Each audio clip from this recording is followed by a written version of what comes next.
वंदे। मेरे साथ ये पुलिस वाले छोड़ दो भाई, आगे रेलिंग है, आगे आ जाने दो, आगे आ जाने दो सारे लोगों। चलो चलो चलो, मेरे साथ जरा धीरे धीरे, रेलिंग मत तोड़ना भाई, धीरे धीरे धीरे। मेरे साथ मंच पर उपस्थित ओ भाई, चुप हो जाओ, शांत हो जाओ। मेरे साथ मंच पर उपस्थित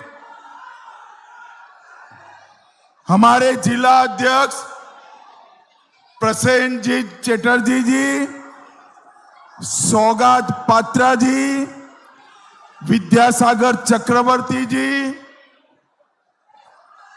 स्वपन मुखर्जी जी, उज्जा मंडल जी, दीपक दास जी, रामलाल शर्मा जी, बहन नीता चटर्जी जी, सिप्रा मुखर्जी जी, देवाशीष लायक जी, श्याम सुंदर मंडल जी, जीवन मंडल जी, तारकनाथ गोस्वामी जी, सुदर्शन डे जी, और आज जिनको जिताने की अपील करने के लिए आया हूं, हमारे छतना के प्रत्याशी सत्यनारायण मुखर्जी जी। आगे आओ सत्यनारायण जी। श्रीमती वंदना बाउरी जी, वंदना जी आगे आओ। नीलाद्री शेखर दाना जी। और आज बांकुरा छतना की सभा में, ये विशाल जनसभा में आए हुए प्यारे भाइयों बहनों माताओं और मेरे जिगर के टुकड़े जैसे युवा मित्रों, आप सभी को राम राम। भाइयों बहनों, आज सबसे पहले छतना की इस वीर धरा को,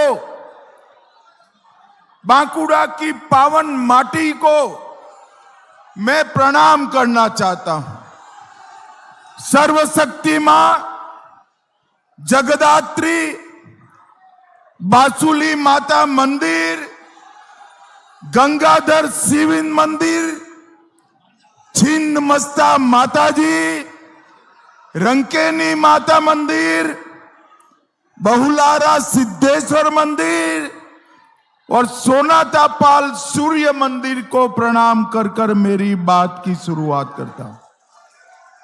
भाइयों बहनों,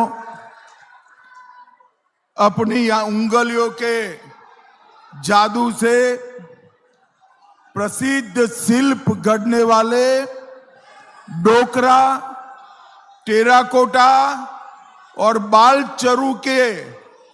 चूड़ी के कलाकारों को मैं मन पूर्वक प्रणाम करता हूं। गंधेश्वरी नदी के तट पर बैठे ये सभी धर्म प्रेमी जुझारू नागरिकों को मैं प्रणाम करता हूं। भाइयों बहनों, 23 तारीख को मतदान है। ये सरकार पलटनी है ना? अरे जोर से बोलो, पलटनी है या नहीं है? मगर क्यों पलटनी है भाई? मुझे बताओ आप सभी लोग। ये बंगाल में घुसपैठिया रहे वो आपको पसंद है क्या? अरे जोर से बोलो, घुसपैठिया पसंद है क्या? घुसपैठिए को निकालना चाहिए या नहीं निकालना चाहिए? ममता दीदी निकालेगी क्या? भतीजा निकालेगा क्या? अरे जोर से बोलो, निकालेगा? निकालेगा तो भारतीय जनता पार्टी ही निकालेगी। आज मैं विशाल जनसभा में कहकर जाता हूं, 23 तारीख को हमारे तीनों प्रत्याशियों को प्रचंड बहुमत से जिता दो। हम पूरे बंगाल और देश से घुसपैठिए को चुन चुन कर निकालने का काम करेंगे। भाइयों बहनों, मुझे बताओ, एक कट मनी बंद होना चाहिए या नहीं होना चाहिए? सिंडिकेट बंद होना चाहिए या नहीं होना चाहिए? बालू लेने पर ममता का टैक्स सिंडिकेट लगाती है, बंद होना चाहिए या नहीं होना चाहिए? सीमेंट की थैली पर 100 रुपया ये सिंडिकेट वाले ले जाते हैं, बंद होना चाहिए या नहीं होना चाहिए? किसान के गेहूं पर 10 रुपया क्विंटल खा जाते हैं, लेना चाहिए, बंद करना चाहिए या नहीं करना चाहिए? क्या ममता दीदी कर सकती है? भाईपो कर सकता है क्या? आप भारतीय जनता पार्टी की सरकार बना दो, ये सिंडिकेट वालों को हम उल्टा लटका कर सीधा करने का काम करेंगे। भाइयों बहनों, आज मैं यहां आया हूं तब ये पूरे बंगाल में गुंडों का राज है, घुसपैठियों का राज है। हमारे यहां मोगरा हाई स्कूल की शर्मनाक घटना को याद करिए। बांकुड़ा के बच्चों का भविष्य इन्होंने दांव पर लगा दिया। सम्मिलानी मेडिकल कॉलेज और अस्पताल में भी आज सिंडिकेट गरीबों से पैसा उगाही कर रही है। 12 सालों से एसटी का प्रमाण पत्र बेचने के लिए आदिवासियों का घोटाला किया और असली आदिवासियों को नौकरी से वंचित रखने का काम ये टीएमसी के गुंडों ने किया है। गेहूं और धान पर हर क्विंटल पर 10 किलो की अवैध कटौती ये करते हैं और गंधेश्वरी नदी का पुल हर बारिश में डूब जाता है, मगर ममता दीदी का पेट का पानी नहीं हिलता है। ममता दीदी हीरक रानी है, हीरक रानी। मुझे बताओ, हीरक रानी कौन है? अरे जोर से बोलो, कौन है? ये हीरक रानी को 23 तारीख को कमल के फूल पर बटन दबाकर मूल समेत उखाड़ कर फेंक देना है भाइयों बहनों। और ये कहते हैं कि प्रधानमंत्री आवास मोदी जी ने भेजा, जिसने कट मनी नहीं दिया उसको गरीबों का आवास नहीं मिला। टीएमसी के गुंडों को 2-2 आवास दे दिए। रार बंगला में सिंचाई और सड़क के नाम पर बड़ा भ्रष्टाचार किया और कलकत्ता हाई कोर्ट ने भी कहा बांकुड़ा में बालू खनन वो प्रशासन के आशीर्वाद से चल रहा है। भाइयों बहनों, हमारे बांकुड़ा में आलू की पैदावार बहुत होती है, मगर ये ममता दीदी का अहंकार देखिए। उसने बैन लगा दिया कि बंगाल का आलू झारखंड और ओडिशा नहीं जाएगा। ओडिशा वाले, झारखंड वाले बंगाल के मीठे पानी का आलू खाना चाहते हैं, ये दीदी भेजती नहीं है। और किसानों को 20 रुपये का आलू 2 रुपये में बेचना पड़ता है, 2 रुपये में। मैं आज कहकर जाता हूं, भाजपा के मुख्यमंत्री की शपथ करा दो, उसी शाम को आलू को झारखंड और ओडिशा जाने के लिए मुक्ति देने का काम भारतीय जनता पार्टी करेगी। भाइयों बहनों, हम विष्णुपुर बांकुड़ा में आलू का बीज बनाने के लिए एक व्यवस्था करेंगे और बीज की बोरी आसानी से मिल जाए, पंजाब से न लानी पड़े, इस प्रकार की व्यवस्था भी हम करेंगे। भाइयों बहनों, बंगाल के गरीबों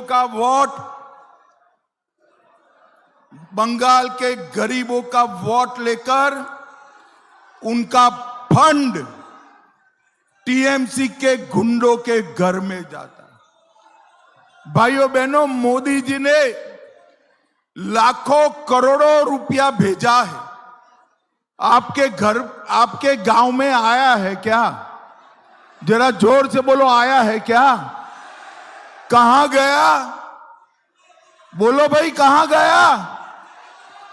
ये सिंडिकेट वाले मोदी जी ने बंगाल के गांव के लिए जो विकास का पैसा भेजा था, वो ममता बनर्जी की सिंडिकेट के बलि चढ़ गया है, बलि। और ये समझते हैं कि हमने जो भ्रष्टाचार किया है अब कुछ नहीं होगा। मैं आज यहां से कहकर जाता हूं, सिंडिकेट वालों, कान खोलकर सुन लो, भाजपा की सरकार बनते ही गरीबों की पाई पाई वापिस देनी पड़ेगी, वापिस देनी पड़ेगी। भाइयों बहनों, भारतीय जनता पार्टी के 300 से ज्यादा कार्यकर्ताओं की हत्या हुई। एक तृणमूल कांग्रेस के गुंडे मानते हैं कि हमने हत्या करी, अब कुछ नहीं होगा। मगर खैर मना लो, 5 मई तक भाजपा सरकार बनने के बाद हमारे कार्यकर्ताओं को, हत्या करने वालों को जेल की सलाखों के पीछे डालने का काम भारतीय जनता पार्टी करेगी। भाइयों बहनों, ये ममता, कांग्रेस, सबने कभी आदिवासी को राष्ट्रपति नहीं बनाया।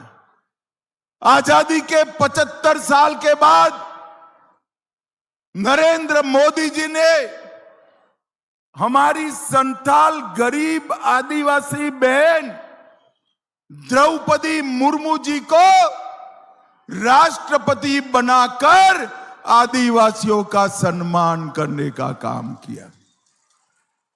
द्रौपदी मुर्मू जी यहां आदिवासियों को मिलने के लिए आई।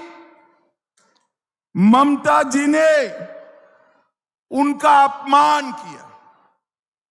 मैं सभी आदिवासी भाइयों बहनों को अपील करने आया हूं कि इस चुनाव में आदिवासी की बेटी महामहिम द्रौपदी मुर्मू का अपमान का बदला ममता बनर्जी से लेना है। भाइयों बहनों, इनको सहन नहीं होता है कि आदिवासी गरीब की बेटी इस देश की राष्ट्रपति बनी है। मगर ममता दीदी, आपको जो करना हो करो, हम आदिवासी कल्याण में मानने वाले लोग हैं। हम आदिवासियों के भले के लिए काम करते रहेंगे। भाइयों बहनों, ये ममता दीदी विक्टिम कार्ड खेलती है। कभी सच्चा झूठा पट्टी पैर में बांध देती है, कभी सच्चा झूठा पट्टी सर पे बांध देती है। ममता दीदी, इस चुनाव में पैर, हाथ, सर, जहां पर भी पट्टी बांधना हो बांधो, बंगाल वाले आपको वोट नहीं डाले। भाइयों बहनों, उन्होंने कहा है कि हम नरेंद्र मोदी जी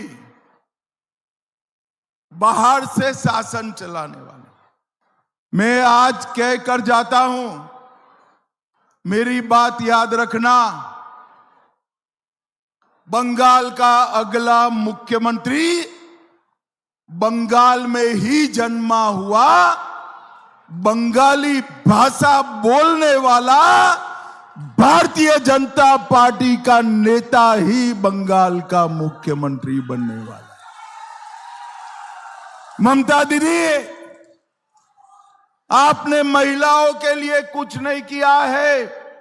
ये दीदी लोग बैठे हैं, दीदी लोग, आप तैयारी कर लेना, हमारी सरकार बनने के बाद 3,000 रुपया हर महीना आपके बैंक अकाउंट में जमा हो जाएगा। सरकारी नौकरियों में 33% आरक्षण माताओं बहनों का होगा। सभी राज्य की बसों में माताओं बहनों को कोई टिकट नहीं लेनी पड़ेगी, कोई टिकट नहीं। सभी किसानों को अभी 6,000 रुपया मोदी जी भेज रहे हैं।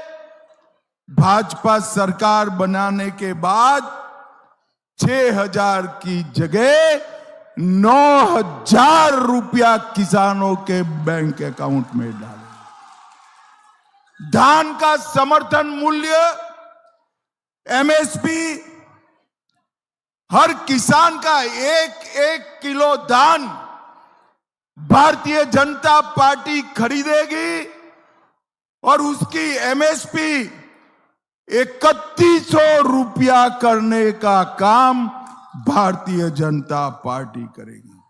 आलू के लिए, आम के लिए आधुनिक कोल्ड स्टोरेज बनाएंगे और हर बेरोजगार युवा के बैंक अकाउंट में 3,000 रुपया भारतीय जनता पार्टी ट्रांसफर करेगी। सभी सरकारी कर्मचारियों को 7वां वेतन आयोग मिलेगा और जो युवा इनके भ्रष्टाचार के कारण अपनी आयु गंवा बैठे हैं, उनको सरकारी नौकरियों में एज रिलैक्सेशन देने का काम भारतीय जनता पार्टी करेगी। भाइयों बहनों, मुझे बताओ जरा, ये 4 बीवी कुछ लोग करते हैं, बरोबर है क्या?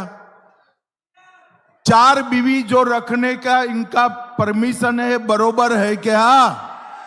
अरे जोर से बोलो दीदी लोग, 4 बीवी होना चाहिए। अब कुछ लोगों को होता है, कुछ को नहीं होता है। अब भाजपा सरकार बना दो, हम यूसीसी लाकर हिंदू और मुसलमानों के लिए एक ही कानून कर देंगे, कोई 4 बीवी नहीं रख पाएगा। भाइयों बहनों, लव जिहाद और लैंड जिहाद दोनों बंद कर दिए जाएंगे। हर गर्भवती माता को 21,000 रुपया देंगे। सभी गरीबों का 5 लाख रुपए तक का ऑपरेशन समेत इलाज मुफ्त में कर दिया जाएगा और 5 साल में सभी सरकारी पद पारदर्शी तरीके से भरने का काम भारतीय जनता पार्टी की सरकार करेगी। विधवा, वरिष्ठ नागरिक और दिव्यांग जन को हर महीना 2,000 रुपया मिलेगा। उत्तर बंग में हम एम्स बनाएंगे। चाय बागान के श्रमिकों को भूमि का मालिक बनाएंगे। और ममता बनर्जी जी, आप महिला मुख्यमंत्री हो, फिर भी आरजी कर संदेश खाली न जाने कितनी महिलाओं पर अत्याचार हुआ। ये ममता बनर्जी कहती है कि 7 बजे के बाद महिलाओं को घर के बाहर नहीं निकलना चाहिए। माताओं बहनों, भाजपा की सरकार बना दो, रात को 1 बजे भी बच्ची सुरक्षित रहेगी, कोई उंगली उठाकर देख नहीं। भाइयों बहनों, इन्होंने इतना भ्रष्टाचार किया है। मैं आपको पूछूंगा, ये घोटाला किसने किया? आप मेरे से सहमत हो तो ममता दीदी का नाम बोलना। भाई बोलो, कैश फॉर क्वेरी घोटाला किसने किया? जोर से बोलो, किसने किया? शिक्षक भर्ती घोटाला किसने किया? एसएससी घोटाला किसने किया? नगर निगम भर्ती घोटाला किसने किया? गाय तस्करी का धंधा किसने किया? पीडीएस घोटाला किसने किया? मनरेगा घोटाला किसने किया? पीएम आवास घोटाला किसने किया? और ममता दीदी, आपके नेता ये न मान ले कि हम बंगाल के गरीबों का पैसा खा गए, अब कुछ नहीं होगा। मैं बता देता हूं, एक जांच आयोग बनाकर ये भ्रष्टाचारियों से बंगाल की जनता की पाई पाई वसूलने का काम भारतीय जनता पार्टी करेगी। भाइयों बहनों, ममता बनर्जी ने पूरे बंगाल को बर्बादी के रास्ते पर धकेल दिया। 7,000 इंडस्ट्री बंगाल छोड़कर बाहर चली गई। हम नरेंद्र मोदी के नेतृत्व में बंगाल को अपनी खोई हुई गरिमा फिर से लौटाने का काम करेंगे और गुरु कवि रविंद्रनाथ टैगोर की कल्पना का सोनार बांग्ला बनाने का काम करेंगे। मुझे बताओ भाइयों, 23 तारीख को कमल के निशान पर बटन दबाओगे क्या? तीनों प्रत्याशी आगे आओ जरा। ओ दीदी आगे आओ। 23 तारीख को कमल के निशान पर बटन दबाओगे क्या? देखो भाई, बटन तो यहां पर दबाना है, मगर इतने गुस्से से दबाना कि छतना बांकुड़ा में बटन दबे और देश भर के घुसपैठियों को करंट लगे, ऐसे दबाना। हमारे तीनों प्रत्याशियों को जिताओगे, मोदी जी के नेतृत्व में कमल फूल की सरकार बनाओगे।